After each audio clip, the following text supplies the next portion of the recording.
ngomong begitu, tapi itu orang baik. Kita bisa bohong, tapi Alkitab tidak bisa bohong.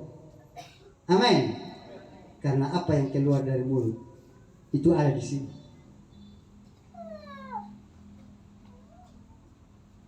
Kau tolong baca Injil Matius pasal yang ke-12 ayat yang ke-27. Injil Matius pasal yang ke-12 ayat yang ke-37.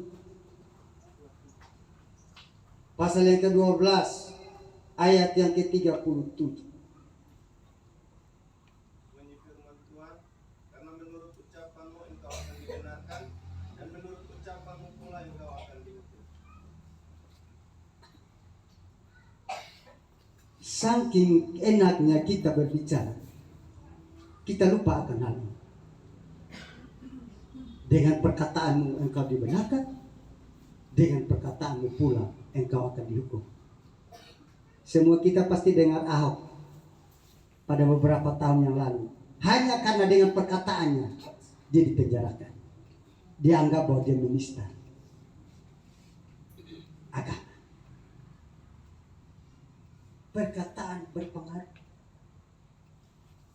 Waktu orang-orang polisi dan ahli-ahli Taurat datang kepada Yesus, kenapa sehingga murid-murid melanggar ayat istiadat?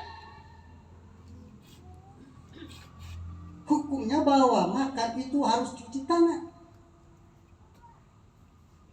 Kok murid-muridmu tidak? Tetapi inilah perkataan daripada Yesus. Apa yang keluar dari mulut timbul dari hati dan menajiskan. Berulang-ulang kali saya mengatakan hal yang mengganggu kenyamanan istri. Dan dia bilang sama saya, Bapak, kenapa sih yang Bapak lihat itu saya punya kekurangan? Kenapa sih yang Bapak lihat itu saya punya kelemahan? Emangnya Bapak tidak punya kelemahan? Emangnya Bapak tidak punya kekurangan? Sadarlah saya bahwa ternyata kita ini bukan manusia super. Sadarlah saya bahwa ternyata kita ini bukan manusia sempurna. Kalau memang tiada kita seperti itu, kenapa kita tidak mau diri kepada Tuhan? Sementara yang sempurna itu adalah Tuhan. Jagalah perkataan.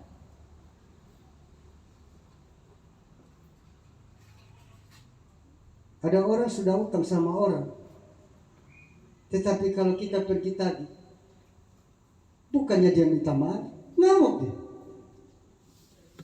Dan ini pengalaman saya di Kepa. Sampai sekarang mereka tidak bayar utang. Tapi karena itu jemaat dan mereka tahu itu bahwa pendeta baik, ya sudahlah. Sampai sekarang, saya tidak tahu kita di jemaat Siloam sini. Karena saya orang baru, tetapi di Kepa parah benar. Utang orang kita pergi ngamuk kembali. Saya bilang memang betul. Kalau di luar daripada gereja dan kalau sudah dibawa daripada mimbar, saya serahkan kepada Bapak sudah. Mau apa jadilah, mau marah juga jadilah. Tetapi ini saya punya hak yang beri. Kenapa sehingga ditulis? Jadi apa yang keluar dari mulut itu ada di hati dan menajiskan orang. Di dalam mulut ini ada lidah yang kalau tidak dikendalikan, maka sangat puaslah perkataan kita. Dalam mulut ini ada lidah, kalau tidak dikendalikan, maka jadi racun yang akan mematikan. Yakobus pasal yang ketiga ayat yang ke-8. Tolong Kak Jo. Yakobus pasal yang ketiga ayat yang ke-8. Menurut firman Tuhan, tetapi tidak seorang pun yang berkuasa menjinakkan lidah. Dia adalah sesuatu yang buas, yang tak terkuasai dan penuh racun. Kalau firman Tuhan seperti ini, saya pikir-pikir begini. Tiap hari ini kita pikul binatang buas di kita punya mulut. Kalau kita tidak mengendalikan, maka itu sangat puas. Makanya orang bilang begini, kalau tidak jaga mulut, maka dia lebih tajam daripada pedang. Pedang kalau diasah baru tajam, tetapi kalau lidah tidak dikendalikan, dia lebih tajam daripada pedang bermata dua.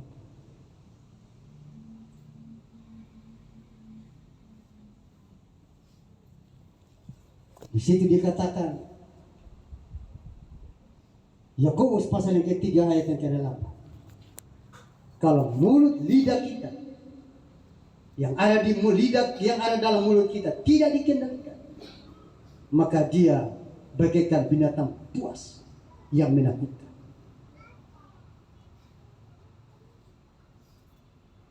Sadar apa tidak sadar, tapi dari kata-kata kita, dari cara bicara kita yang nyaman, teman kita jadi banyak. Amin. Amin. Kalau ngomong kita baik, sopan, santun, ngomong yang enak-enak, dengan sendirinya kita punya banyak teman. Tapi kalau kita punya ngomong yang corok-corok, dengan sendirinya orang akan menjauhi kita. Orang bisa menilai tentang apa kita, tetapi selagi kita masih ada dalam kehendak Tuhan. Saya punya anak Windy ini, kalau orang omong dia bilang, bro. Dia tidak peduli orang mau bilang apa, asal cara hidupku sesuai dengan yang Tuhan.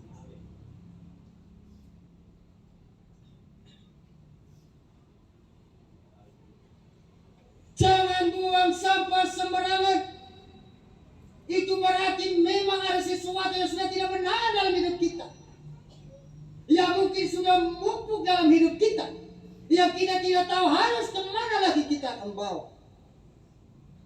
Kita tidak kontrol lagi, kita musabah saja kita ngomong, supaya hidup kita jangan jadi tempatnya sampah. Tidak usah respon dengan hal-hal yang tidak memberkati. Bapak Ali sih, kenapa kok orang begitu? Saya tidak ada, memangnya saya sudah mati? Oh tidak, kamu hidup. Tetapi kalau memang kata-kata itu yang tidak membangun kamu, yang tidak memberkati kamu, kenapa kamu simpan di hati juga?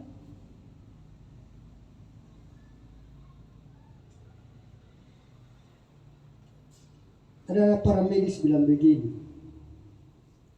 supaya untuk sembuh itu kita refleksi kehidupan kita, lihat kembali pada hati, jangan sampai ada yang salah.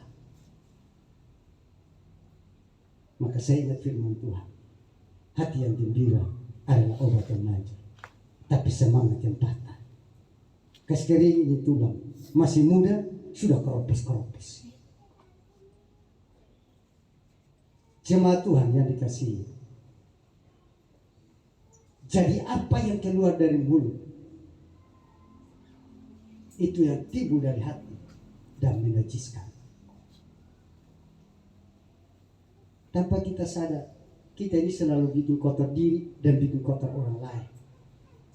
Orang lain yang tidak tahu apa-apa, jadinya mereka berdosa karena ada sesuatu yang tidak beres dalam kehidupan. Semua kita yang dikasihi oleh Tuhan kita Yesus Kristus, firman Tuhan datang kepada kita. Bagaimana supaya kalau dalam kehidupan kita, kita bisa merubah racun menjadi obat.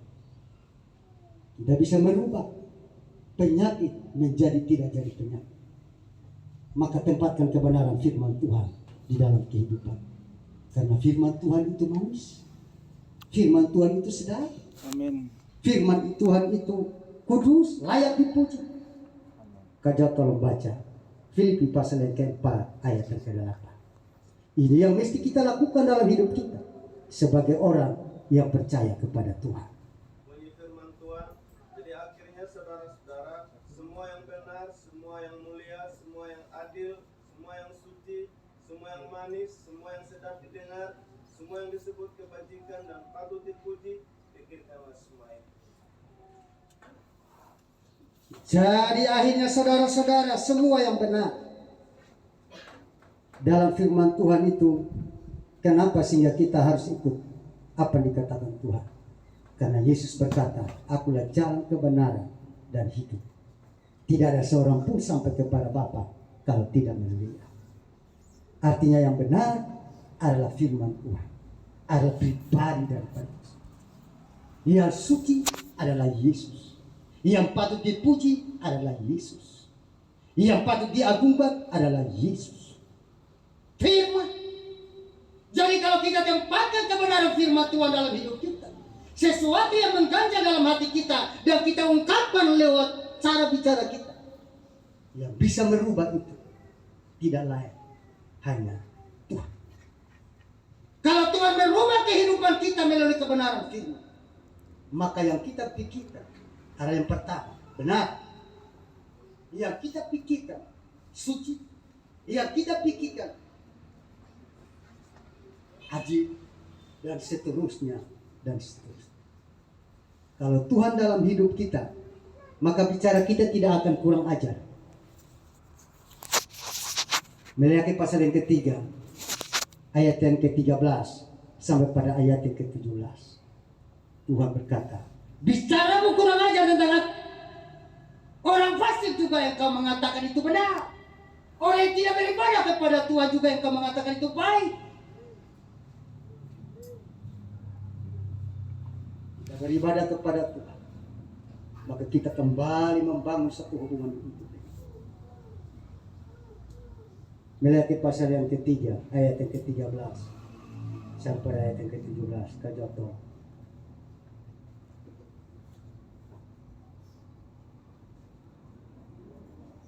Melihat pasal 3 ayat 13 sampai pada ayat yang ke-17. Bunyi firman Tuhan, bicaramu kurang ajar tentang aku, firman Tuhan. Tetapi kamu berkata, apakah kami bicarakan di antara kami tentang engkau? Kamu berkata adalah sia-sia beribadah kepada Allah. Apakah untungnya kita memelihara apa yang harus dilakukan terhadapnya dan berjalan dengan pakaian berkabung di hadapan Tuhan semesta alam? Oleh sebab itu kita ini menyebut berbahagia orang-orang yang gegabah, bukan saja mujur orang-orang yang berbuat fasik itu, tetapi dengan mencobai Allah pun mereka luput juga. Beginilah berbicara satu sama lain orang-orang yang takut akan Tuhan.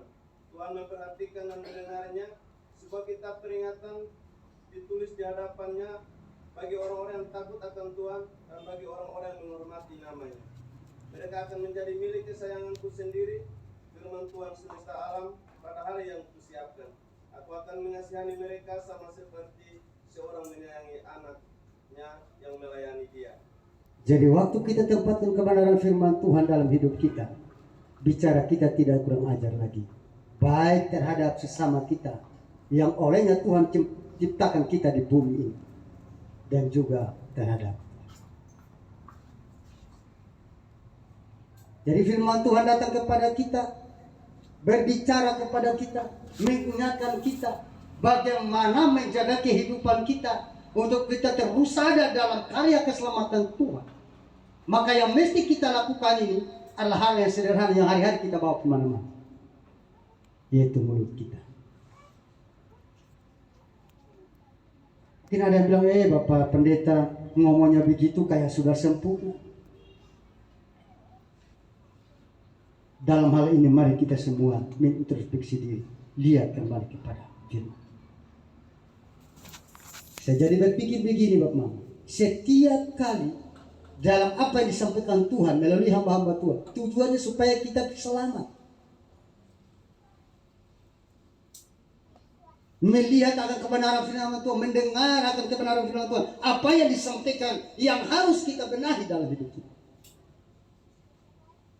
Yang kedua, yang terakhir, karena dikatakan, jadi apa yang keluar dari mulut, ini dalam hati dan itu menajiskan.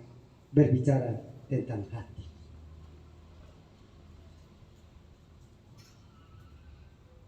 Dalam pembacaan kita tadi dikatakan, Tetapi apa yang keluar dari mulut berasal dari hati, dan itulah yang menajiskan orang. Itu berasal dari hati. Saya ingat firman Tuhan, Amsal pasal yang keempat ayat yang ke-23. Jagalah hatimu dengan segala kewaspadaan, karena dari situlah terpancar kehidupan. Jagalah hatimu dengan segala kewaspadaan. Hati-hati. Hati-hati dengan hati.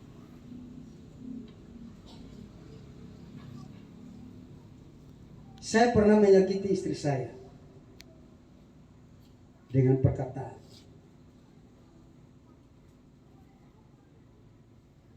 Dan bukan hanya satu kali, berulang-ulang kali.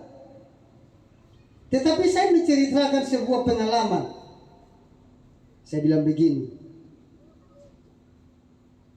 kalau luka baru itu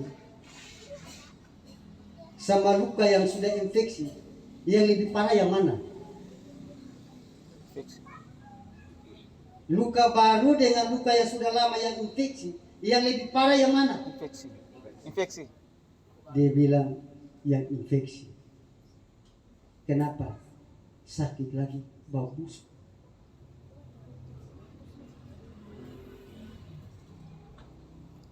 Kalau kita tidak jaga hati ini, atau kita tidak menjaga hati orang lain, menyakiti dan menyakiti, akan lebih parah lagi. Doa ampun, Bapak, saya mohon ampun karena saya salah. Mama, saya mohon ampun karena saya salah. Nak, saya mohon ampun karena saya susah. Oke lah. Tapi kalau terus menerus, jadi membusuk karena terjadi infeksi. Jagalah hatimu dengan segala kewaspadaan, karena dari situ terpancar kehidupan. Kalau sudah muncul yang namanya infeksi, sesuatu yang busuk, bagaimana akan muncul atau keluar kehidupan? Tidak akan ada. Keluar itu hanyalah racun yang mematikan. Yang keluar itu hanyalah singa yang mematikan. Kenapa sehingga firman Tuhan disampaikan? Ternyata Bapak Mama, surga itu mahal. Omongnya enak, tetapi laksanakan itu mahal. Injil Matius pasal yang ke-7 ayat yang ke-21. Bukan setiap orang yang berseru-seru Tuhan, Tuhan, Tuhan, Tuhan, Tuhan, Tuhan dan Tuhan yang masuk ke dalam surga, tetapi justru yang merah. Ayat yang ke-23 dan seterusnya. Pada waktunya nanti orang berperkara, bukankah saya ini pendeta di GBI Siloam? Saya begitu tumpang tangan orang jatuh, saya begitu lewat orang sembuh. Tapi Tuhan bilang begini, oh memang kamu pendeta di Siloam, tapi hatimu itu kau berbicara sekata orang sudah tumbang karena urapannya besar. Benar. Itulah sebabnya dikatakan, jagalah hatimu dengan segala kewaspadaan, karena dari situ terpancar hidup.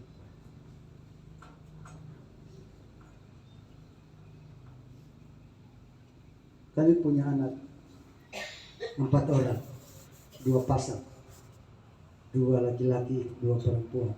Jadi saya level di atas Bapak Gembala. Bapak Gembala 3, saya 4 memang. 2 laki-laki, 2 perempuan. Setiap kali kalau saya pergi atau kalau mereka datang di mana saja, saya selalu elus-elus mereka. Kakak. Kalau yang laki-laki saya biasa sapa kakak. Kalau yang perempuan saya bilang, Ma, Bapak punya keterbatasan, Bapak punya kekurangan. Tetapi seperti apa keterbatasan dan kekurangan Bapak, tidak ada yang menggantikan Bapak. Bapak tidak punya apa-apa. Tapi ada harta yang Bapak punya, yang Bapak harus sampaikan kepada engkau. Takutlah. Sebagai orang tua selalu saja mengajarkan anak seperti itu. Tapi kadang juga saya menyadari dalam kita berjalan, kita mungkin silih batu yang besar itu, tetapi tidak sadar kerikil-kerikil kecil bikin kita terantuk. Kayak kemarin saya antar ke mobil, saya lihat tiang yang ini, tak ada tiang di depan. Kenapa? Jadi saya merasa bersalah. Saya itu saya tidak kirim, saya pergi ke Bapak Gembala. Bapak lapor ada kesalahan besar. Bapak bilang begini, barang dunia saja itu sementara kok. Saya dalam hati saya bilang luar biasa. Ada orang tua yang memahami. Semua kita yang dikasihi oleh Tuhan kita Yesus Kristus. Dikatakan oleh kebenaran firman Tuhan, jagalah hatimu dengan segala kewaspadaan. Karena hati itu pusat kehidupan. Hati itu pusat perasaan. Hati itu pusat pikiran. Supaya hati kita jangan sebentar kita buka, tutup untuk hal-hal yang tidak benar. Maka Mazmur 119 ayat yang ke-11, ungkapan doa daripada Daud. Taruhlah firman-Mu dalam hatiku, supaya aku jangan berdosa kepada. Kekuatan kita tidak seberapa.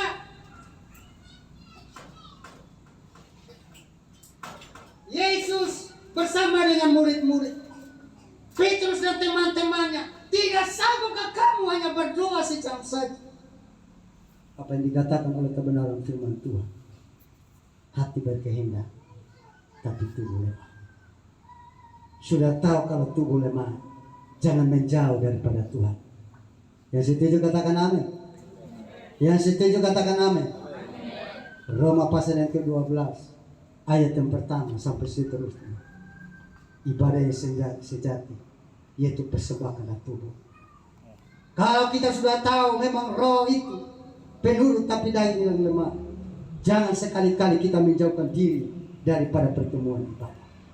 Ibrani pasal yang ke-10 ayat yang ke-25. Karena ibadah itu sangat bermanfaat bagi kita. Karena itu jangan pernah menjauhkan diri daripada pertemuan ibadah. Kalau ibadah itu tidak penting, tidak usah Bapak Gembala himbau kita lah, karena tidak penting. Tapi ibadah itu penting melatih diri kita. Tujuan Tuhan menciptakan manusia untuk beribadah kepada. Tujuan Tuhan memanggil, mengeluarkan bangsa Israel dari tanah Mesir ke tanah Kanaan untuk beribadah. Dan waktu bangsa Israel keluar dari Mesir sampai ke tanah Kanaan, tidak semua raja-raja di bumi hanguskan, tidak dimusnahkan. Ada 5 raja dibiarkan. Tujuannya supaya bisa menguji bangsa ini. Ternyata Bapak Mama, hidup di dunia ini kita tidak akan terlepas dari ujian. Selalu diuji, mulai dari hal kecil sampai hal besar, mulai dari kata-kata kita sampai mata kita, telinga kita, langkah kaki kita, semua partai kita, semua Tuhan menguji kita. Karena waktunya kita akan sampai kepada kesempurnaan. Jaga hati dengan kebenaran firman. Ulangan pasal yang ke-30 ayat yang ke-11 sampai pada ayat yang ke-14. Sebab beginilah firman Tuhan yang kupersempatkan kepada untuk dilakukan. Firman Tuhan itu bukan tempatnya di langit, bukannya di seberang laut, bukan di langit sehingga kita mengatakan siapa yang akan pergi ke sana untuk mengambilnya dan memperdengarkan kepada kita. Bukan di seberang laut dan kita katakan siapa yang akan menyeberang ke sana untuk mengambil dan memperdengarkan kepada kita. Ayat yang ke-14, yakni firman Tuhan itu dekat di hati. Renungkan kebenaran firman Tuhan tatkala Mulai kau mendengar di mulut untuk memperkatakan. Apa pesan Tuhan? Apa pesan Musa kepada Yosua? Kuatkanlah hati. Dan ingat, perkatakanlah setiap Taurat itu siang dan malam. Jadi firman Tuhan itu tidak jauh. Kalau dalam pembacaan kita Injil Matius pasal ke-15 tadi, ayat yang ke-18, cari dari mulut, keluar dari hati segala yang menajiskan.